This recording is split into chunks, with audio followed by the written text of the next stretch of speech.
Labvakar, mazie un lielie pasaku draugi! Sirsnīgs paldies jums par apsveikumu vārda dienā. Iespējams, es atbildu neregulāri un ar lielu kavēšanos, jo kaut arī šobrīd jūs mani redzat šeit, manā pasaku stūrī, tas ir ieraksts, un šajā brīdī patiesībā es esmu ļoti, ļoti tālu no Latvijas, bet es caur pasaku lapu saku jums sirsnīgi paldies par sveicieniem. Un pēc 2 dienām, 120 gadu jubilejā, mēs pieminēsim izcilo latviešu pasaku rakstnieci Annu Saksi. Viņa dzīvosi 1905. gada 16. janvārī, un šajā vakarā es gribu nolasīt vienu no Annas Sakses pasakām par ziediem, par lapsasti. Cirslīšu ģimenē gadījās reizē ir lieli prieki, ir daļas raizes.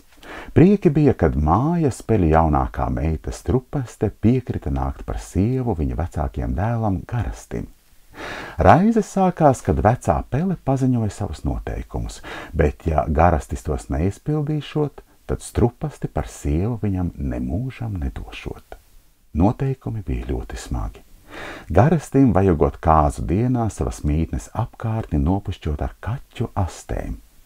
Tas izskatīšoties ļoti skaisti un būšot pierādījums, ka jaunais vīrs var būt varonīgs un, lai Dievs nedod ļaunā brīdī aizstāvēt viņu pādīti pret visu peļu briesmīgāko ienaidnieku, slaveno razbainieku Melno Runci.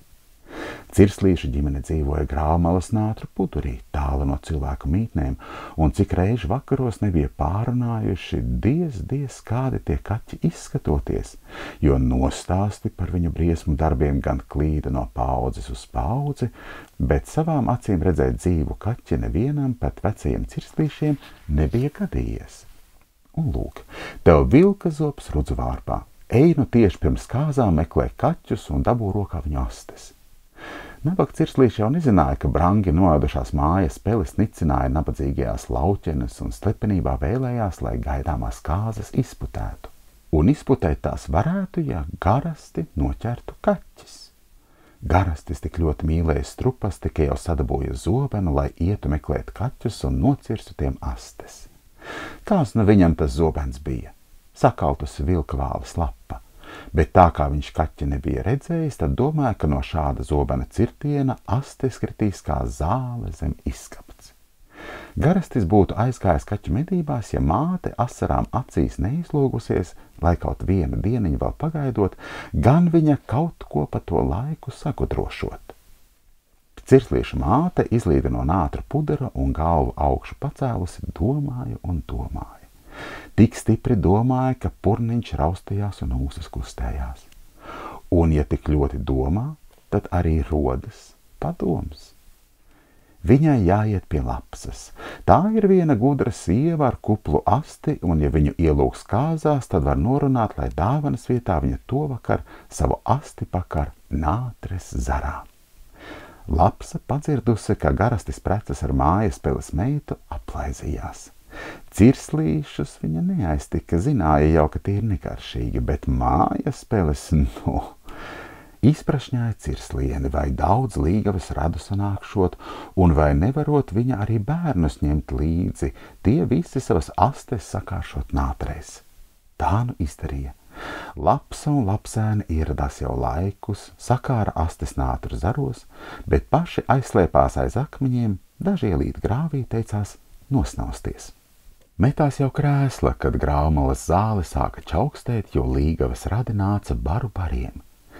Cirslīši izgāja pretim saņemt viesus un apjautājās, kā jaunie radi esot apmierināti ar pušķojumu.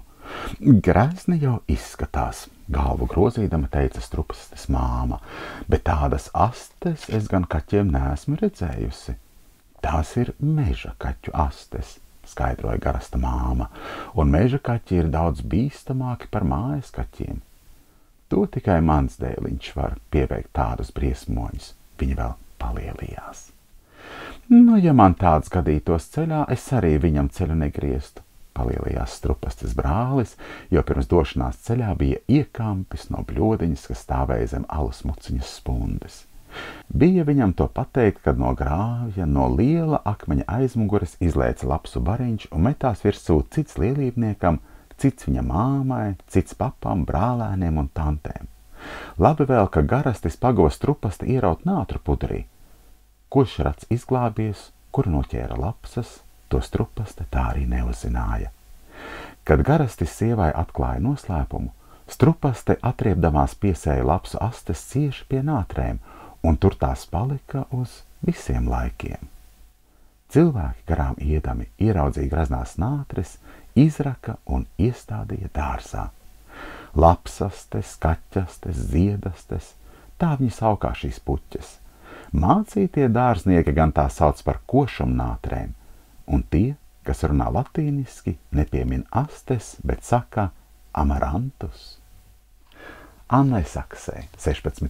janvārī 120. dzimšanas diena, un šī pasaka bija viņas rakstīta 1965. gadā. Bet šajā naktī novēlu tev labu miedziņu. Atā!